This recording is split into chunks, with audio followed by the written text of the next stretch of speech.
Dans cette vidéo, je vais te montrer comment j'ai isolé mon plancher bois. J'ai pris de la laine de verre de 100 mm d'épaisseur. Il est important de ne pas la tasser. Il faut la laisser le plus épais possible. Ne pas laisser de jour entre deux laines de verre. Tu peux donc scotcher avec un ruban spécifique, blanc, tout à la fin. Tu peux prendre un cutter pour découper la laine de verre, mais le mieux reste un couteau spécifique, un couteau à découper la laine de verre. Lors des travaux, j'ai posé mes fourrures en amont pour faire tenir la laine. Point sécurité. Ne faites pas comme moi, mais mettez un masque, un pull, un bon pantalon. La fibre de verre, c'est pas du tout bon. Entre nous, faites attention à ce que les poutres dans les murs en terre ne sont pas affectées depuis des années par la pluie. Surtout dans les vieux bâtiments.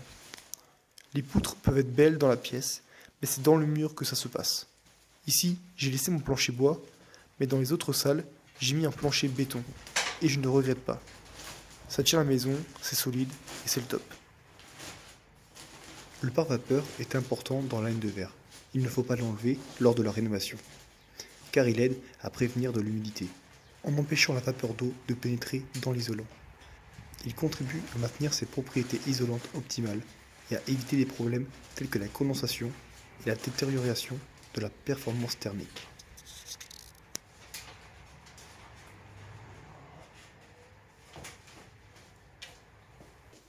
Pour savoir quelle longueur il me faut, je mesure la distance entre deux poutres, plus 5 cm, de chaque côté. Autrement dit, je prends la mesure au milieu de la poutre, à l'autre milieu de la poutre.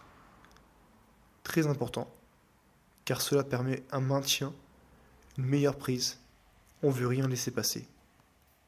La laine doit prendre vraiment toute la place. J'espère que la vidéo t'aura plu et t'aura apporté quelques conseils. Si tu pouvais t'abonner et liker, ça permettrait de soutenir la chaîne. Prends soin de toi. Ciao ciao.